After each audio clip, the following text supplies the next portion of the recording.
Hello friends, welcome to target involve. Friends, आज के video में हम पंचवर्षीय योजनाएं पढ़ेंगे जो कि ग्राम विकास के लिए या फिर पूरे देश के विकास के लिए उठाया गया पहला कदम था आज़ादी के बाद। तो आज़ादी के बाद जो गांव के विकास के लिए या फिर हम कहें पूरे अपने देश के विकास के लिए जो कदम उठाया गया वो पंचवर्षीय योजनाओं से ही शुरू होता है। और इससे जो भी एग्जाम दिया जाएगा उसमें 100% एक क्वेश्चन आने की या दो क्वेश्चन आने की संभावना रहती है। और इन योजनाओं में से मैंने वो सारे फैक्ट्स उठा के रखे हैं जो बहुत ही महत्वपूर्ण है। अगर आप पिछला एग्जाम देखें तो आपको नजर आएगा कि इसमें से प्रत्येक एग्जाम में पक्का से पक्का क्वेश्चन आया है। तो यदि आप इसको सही से तैयार करते हैं तो आपका एक से दो क्वेश्चन तैयार होने की पूरी संभावना है 100%। चलिए तो देखिए, पहली पंचवर्षीय योजना देखते हैं। देखिए, जो पंचवर्षीय योजनाएं बनाई जाती थी तो उसमें से क्या था कि जो पहले हमारा चुनाव हुआ और प्रधानमंत्री बने और ये सब कार्यक्रम हुआ तो ये देखा गया कि देश का विकास हो कैसे। तो पंचवर्षीय योजनाएं जो है, प्लानिंग जो है, तो प्लानिंग का मतलब होता है कि हमारे पास कितना पैसा है, हम उसको कैसे इन्वेस्ट करेंगे और कितना टैक्स आएगा। तो उसी सारी चीज़ों के लिए प्लानिंग कमीशन हमने बनाई थी। तो प्रथम जो हमारे पास प्लानिंग कमीशन थी, एक चीज़ और, जो पंचवर्षीय योजनाएं थी, ये प्लानिंग कमीशन था, इसका जो अध्यक्ष होता है वो प्रधानमंत्री होता है। और पहली हमने जो शुरू की वो की 1951 से 56 तक। आपको याद रखना है कि 1951 से 56 तक पहली पंचवर्षीय योजना शुरू हुई थी। तो देखिए, 1 अप्रैल से ये हमारा जो सेशन होता है, वार्षिक सेशन, वो कब से होता है? 1 अप्रैल से लेके 31 मार्च तक होता है। ठीक है, मार्च के बाद फिर जब जैसे अप्रैल आता है तो फिर नया सेशन शुरू हो जाता है। तो क्वेश्चन में ये भी कभी कभी पूछता है कि हमारा जो वार्षिक सेशन है वो कितना है, या फिर पहली पंचवर्षीय योजना का टाइम कितना है। ठीक है, और देखिए इसका मॉडल पूछता है। तो प्रथम पंचवर्षीय जो योजना थी ये डोमर मॉडल पर आधारित थी। बहुत बार क्वेश्चन पूछा गया है फ्रेंड्स कि किस मॉडल पर आधारित थी, तो ये डोमर मॉडल पर आधारित थी। अब देखिए, चूंकि देश जस्ट आज़ाद ही हुआ था तो हमें सबसे ज़्यादा आवश्यकता थी खाद्यान्न की, और उस समय कृषि प्रधान देश था। तो लगभग 75% जो लोग थे वो कृषि पर ही निर्भर थे, 75 या 75 से ज़्यादा। तो वहाँ पर हमें कृषि के विकास के लिए कुछ काम करने थे। तो सबसे पहले हमने प्राथमिकता दी कृषि को। तो कृषि और इरिगेशन, सिंचाई के लिए हमने सबसे पहले क्या किया कि इसमें से ध्यान दिया, और हमने ऐसे कुछ कार्यक्रम चलाए जिससे इनका विकास हो सके। जैसे भाखड़ा नागल बांध पंजाब में है जो, ठीक है, दामोदर घाटी, ठीक है, जो हमें झारखंड में दिखाई देता है। इसके बाद हमारा हीराकुंड, ठीक है। तो ये हमने बहुउद्देशीय परियोजनाएं वो परियोजनाएं होती हैं जो एक से ज़्यादा कामों के लिए प्रयोग में आती हैं। बहुउद्देशीय का मतलब है जैसे कि बांध हमने बनाया तो बांध से क्या करेंगे हम, देखिए, एक तो सिंचाई कर लेंगे, दूसरा चीज हम क्या करेंगे, उससे हम पानी भी दूर तक पहुंचा देंगे, मछली पालन का भी काम उसी में कर लेंगे, बिजली भी उसी से उत्पादित कर लेंगे। तो ये बहुउद्देशीय परियोजनाएं हैं। तो तुरंत अगर कभी भी पूछता है कि भाखड़ा नागल बांध, दामोदर और हीराकुंड परियोजनाएं किस पंचवर्षीय योजना में शुरू की गई थी, तो ये शुरू की गई थी प्रथम पंचवर्षीय योजना में, और ये ग्रामीण विकास के लिए पहला चरण था। इसके बाद दूसरी पंचवर्षीय योजना शुरू हुई। तो दूसरी पंचवर्षीय योजना देखिए 5-5 साल की चलती हैं, ठीक है। तो ये 56 से शुरू हो गई और 61 तक चली। अब 56 से 61 तक चली दूसरी, और इसका जो मॉडल था वो पीसी महालनोबिस मॉडल था। अधिकांशतः पूछा जाता है एग्जामों में कि पीसी महालनोबिस जो मॉडल था उस पर आधारित पंचवर्षीय योजना थी, दे देता है ऑप्शन में 2, दूसरी, तीसरी, चौथी, पांचवी, इस तरह से। ठीक है, तो दूसरी थी। यह किस पे आधारित थी? आधारभूत संरचना और भारी उद्योगों पर। इसके बाद देखिए, कृषि पर जब हमने ध्यान दिया तो अब हमें उद्योगों की ओर आना था। तो हमने उद्योगों के लिए काम करना शुरू किया। तो हमने 3 उद्योग जो लगाए, देखिए, एक राउरकेला जो उड़ीसा में है, दुर्गापुर, भिलाई, ठीक है, और यहाँ पर मिससे थोड़ा सा देखिए, ये जो भिलाई है ये छत्तीसगढ़ का है, जो दुर्गापुर है ये है पश्चिम बंगाल का, ठीक है। तो ये दुर्गापुर पश्चिम बंगाल का, भिलाई छत्तीसगढ़ का, और राउरकेला उड़ीसा का। ये हमने बड़े बड़े संयंत्र लगाए, जो संयंत्र हमारी इकोनॉमी के लिए मील का पत्थर साबित हुए फ्रेंड्स। इसके बाद तीसरी पंचवर्षीय योजना देखिए आई। तो तीसरी पंचवर्षीय योजना में हमने उससे और आगे आगे काम किया। तो हमने ये सोचा कि अब हमारी आत्मनिर्भरता होनी चाहिए, तो हम अर्थव्यवस्था पे आत्मनिर्भर होना चाहते थे, स्वतः अपनी इकोनॉमी को इस हिसाब से डेवलप करना चाहते थे कि हम लोग आत्मनिर्भर रहें, तो हमें दूसरे देशों पर ज़्यादा निर्भर न रहना पड़े। लेकिन दुर्भाग्यवश क्या हुआ कि ये तीसरी जो पंचवर्षीय योजना है, इसी पंचवर्षीय योजना में हमें 2 युद्ध झेलने पड़े। पहला युद्ध था हमारा चाइना से। तो चाइना से हमारा जो 1962 में युद्ध हुआ, ये हमारे लिए फ्रेंड्स बहुत ज़्यादा नुकसानदेह हुआ। दूसरा युद्ध हुआ हमारा पाकिस्तान से 1965 में। हालांकि ये जो 1965 में युद्ध हुआ, हम इसको जीते बेशक, लेकिन चीन के युद्ध में हमारी बहुत ही ज़्यादा इकोनॉमी को नुकसान पहुंच गया था। तो इस प्रकार से, और इसके बाद क्या हुआ कि फ्रेंड्स ये 65 और 66 में हमारे भारत में बहुत सूखा पड़ गया था। तो इस वजह से जो तीसरी पंचवर्षीय योजना थी, हमने इसमें जो गोल अपने सेट किए थे वो हम बिल्कुल पूरे नहीं कर पाए और तीसरी पंचवर्षीय योजना फेल हो गई। एग्जाम्स में हमेशा पूछता है कि भारत चीन युद्ध कब हुआ, ठीक है, पहला पाक युद्ध हमने कब किया, ठीक है, तो ये सारा कुछ इसमें से पूछता है। सूखे का टाइम भी इंपॉर्टेंट है। और रुपए का अवमूल्यन कब हुआ। पहले जो हमारा मूल्य था, जैसे आज डॉलर के मुकाबले हम लगभग 70-72 के हिसाब में रहते हैं कि $1 और हमारे यहाँ का 70-72 रुपए। तो उस समय अगर हम शुरुआती बात करें तो वहां पर ये वेरिएशन नहीं था, ठीक है, वहां पे बराबर के मूल्य पे था। लेकिन इस पंचवर्षीय योजना में हमें क्या करना पड़ा, अपने मूल्य जो मुद्रा है, रुपए है, उसका अवमूल्यन करना पड़ा, क्योंकि वहां पर हमारी इकोनॉमी इतनी खराब हो रही थी और हमें चूंकि समस्या होने लगी, इसलिए हमने अपने रुपए का क्या कर लिया, अवमूल्यन कर लिया। अब देखिए, पहली, दूसरी, तीसरी, ये जो पंचवर्षीय योजना है ये ट्रिकल डाउन थ्योरी पर आधारित थी फ्रेंड्स। तो ट्रिकल डाउन थ्योरी पर आधारित जो पंचवर्षीय योजना थी वो पहली, दूसरी, तीसरी थी। देखिए, जब 3 पंचवर्षीय योजना में तीसरी पंचवर्षीय योजना फेल हो गई, इसके बाद में क्या हुआ कि इतना ज़्यादा क्राइसिस हो गया, हमारे यहाँ की इकोनॉमी खराब हो गई, तब हम अगली जो पंचवर्षीय योजना हमें शुरू करनी थी, चौथी, उसको हम शुरू नहीं कर पाए और 3 साल तक ऐसे ही मामला चलता रहा। तो हमने 3 वर्षीय वार्षिक योजनाओं का क्रियान्वयन किया। तो उसमें से हमने 66 से 69 तक, ठीक है, 66 से 69 तक हमने क्या किया कि 3 वार्षिक योजनाओं का क्रियान्वयन किया। तो इस जो वार्षिक योजना थी, इसमें हमने कुछ गोल अपने सेट किए, जिसमें से एक बहुत बड़ा रिफॉर्म हुआ था फ्रेंड्स। इसको आपको याद रखना है, जो कि हमारे खाद्यान्न के लिए मील का पत्थर साबित हुआ। वो था 1966-67 के दौरान हरित क्रांति। और हरित क्रांति में हमने किया क्या आखिरकार, देखिए, हरित क्रांति में हमने क्या किया कि उत्पादन बढ़ाने के लिए उच्च गुणवत्ता वाले जो बीज थे उनका वितरण किया। हमने बड़े पैमाने पर उर्वरक के प्रयोग के लिए किसानों को प्रोत्साहन किया। सिंचाई के लिए हमने कुछ विस्तार किया कि सिंचाई ज़्यादा हो जाए, और कुछ संरक्षण की विधियां भी हमने अपनाई, जैसे कि हम सस्ते में लोन दे देंगे किसानों को और उनके लिए कुछ और सुविधाएं दे देंगे। तो ये सारी चीज़ें हमने इस दौरान पे किए। तो यहाँ पर हमने कृषि का जो रिफॉर्म था उस पे हमने बहुत बड़े काम किए। इसके बाद फिर हमारी चौथी पंचवर्षीय योजना शुरू होती है। तो 69 से 74 तक, है ना, 69 से 74 तक फिर हमने चौथी पंचवर्षीय योजना शुरू की। इसका हमारा जो उद्देश्य था वो था स्थिर विकास, है ना, स्थिरता लानी है और आर्थिक विकास करना है, आत्मनिर्भरता लानी है, ये हमने काम किया। चौथी पंचवर्षीय योजना में जो एक बहुत बड़ा काम हुआ था वो हुआ था बैंकिंग सेक्टर में फ्रेंड्स।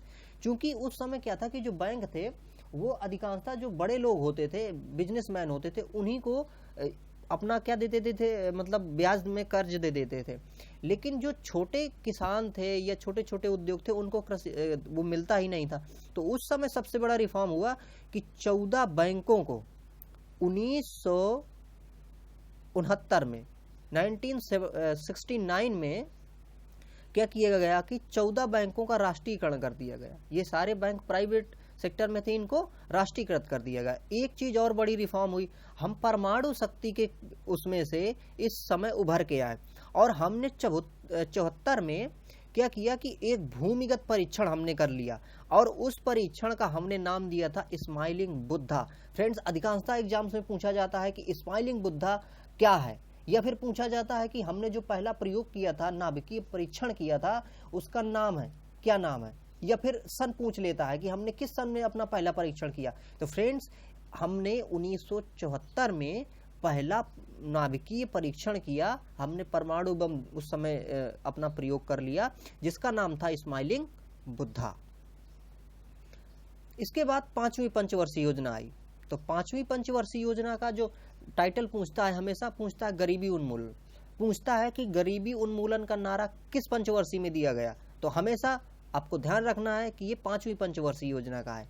और इसके साथ साथ में हम आत्मनिर्भरता की ओर भी बढ़ने के लिए कदम उठा रहे थे।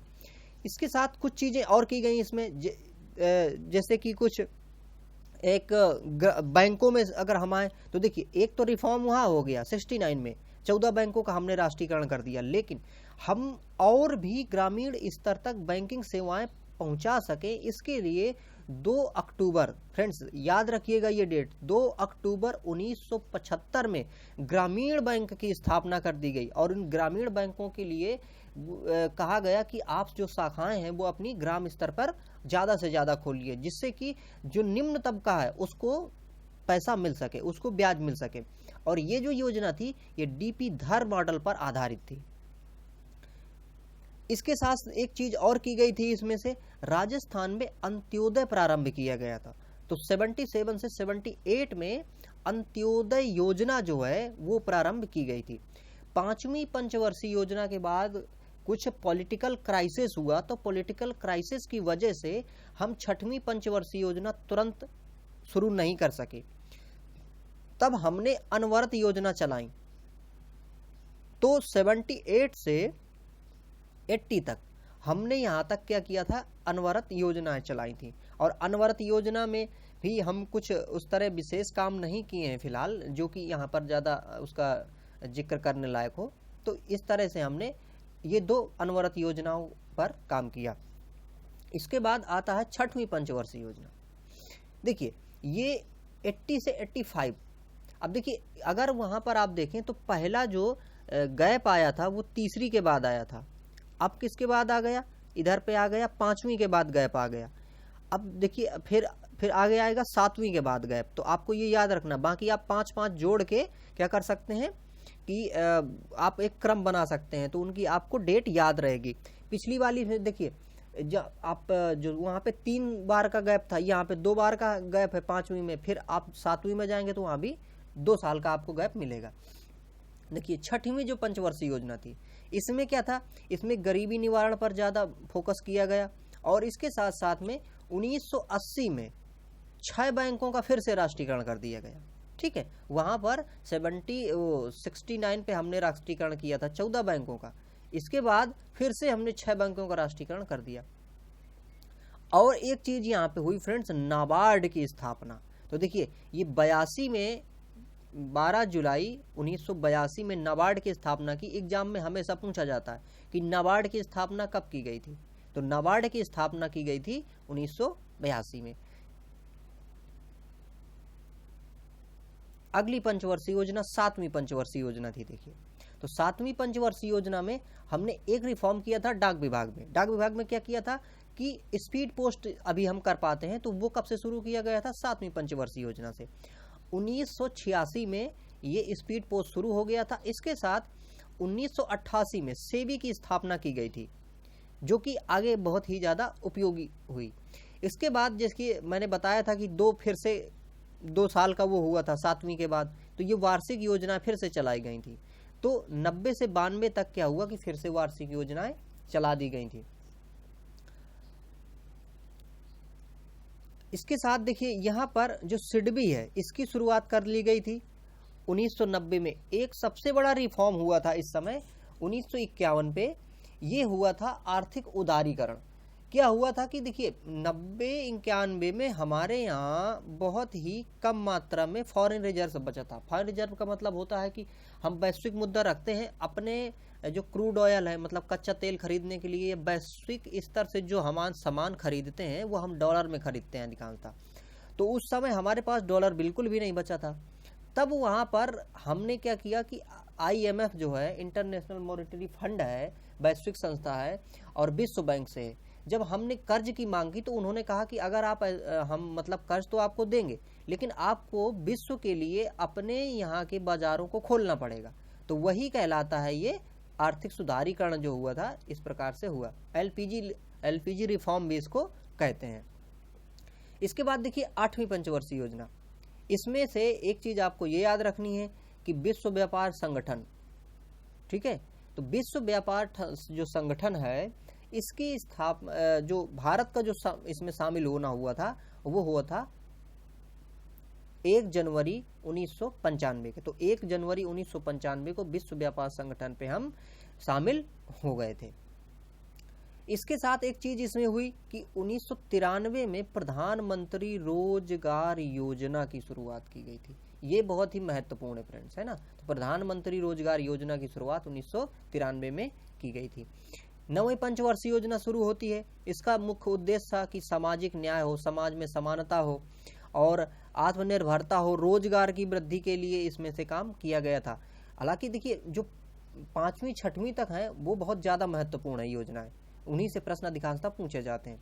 10वीं योजना है, इसमें से देखिए गरीबी का अनुपात हम घटाने के लिए बात किए थे कि 2007 तक गरीबी का जो अनुपात है वो 26% से हम 21% तक कर देंगे, है ना, और 2012 तक इसको 15% तक ले आएंगे। फिर साक्षरता पर भी इसमें काम किया गया था कि 2007 तक हम 75% साक्षरता ले आएंगे। 11वीं पंचवर्षीय योजना जो थी, इसमें देखिए तीव्रतम हम विकास की कोशिश कर रहे थे कि विकास तीव्रतम हो, और इसमें से जीडीपी में जो कृषि का योगदान है इसको भी हम ज्यादा बढ़ाने की कोशिश कर रहे थे। हमने लक्ष्य रखा था 4% का, लेकिन हम 3.2 प्राप्त किए थे और 4.2 का हमने लक्ष्य रखा था। इसके बाद देखिए 12वीं पंचवर्षीय योजना चली। तो 12वीं पंचवर्षीय योजना 2012 से 2017 तक चली। ये लास्ट पंचवर्षीय योजना है। तो अगर पूछा जाए लास्ट पंचवर्षीय योजना कितनी थी, 2012 से 17 तक चली थी और ये थी 12वीं। और इसमें देखिए जो हमने चालू घाटा था या इन सारी चीजों के लिए और वृद्धि के लिए काफी काम किए थे। इसके बाद देखिए क्या हुआ, 2014 में सरकार बदली। जब 2014 में सरकार बदली तो उसने क्या किया कि ये जो योजना मतलब पंचवर्षीय योजनाएं थी, प्लानिंग कमीशन था, इसको उसने हटा के नया आयोग वो बनाने की कोशिश की और नया उसने बनाया जिसको कहते हैं हम नीति आयोग, है ना। इसका मतलब होता है national institution for transforming India. National institution for transforming India इसका फुल फॉर्म है फ्रेंड, फुल फॉर्म ही इसका पूछा जाता है और ये 2017 में लागू हो गई। तो इस प्रकार से हमारी जो ये पंचवर्षीय योजनाएं थी और ग्रामीण विकास था और हमने देश के विकास के लिए कैसे आगे कदम बढ़ाएं। तो फ्रेंड्स इससे पक्के क्वेश्चन आते हैं, आप इसको याद कर लीजिए, इसको चाहे तो नोट डाउन कर लीजिए या फिर वीडियो को आप दोबारा सुन सकते हैं जब चाहें। तो फ्रेंड्स इसी के साथ हम इस वीडियो को समाप्त करेंगे और आगे भी हम आपको वही टॉपिक पढ़ा देंगे जो पक्के आएंगे। तो आप अगर वही टॉपिक पढ़ लेते हैं जो हम पढ़ा रहे हैं तो ये मान के चलिए कि आपके 80 से 90% क्वेश्चन हल हो जाएंगे। फ्रेंड्स 10% का तो मैं नहीं कह सकता हूँ। तो आपने ये वीडियो देखा फ्रेंड्स, आपका बहुत बहुत धन्यवाद। Thank you.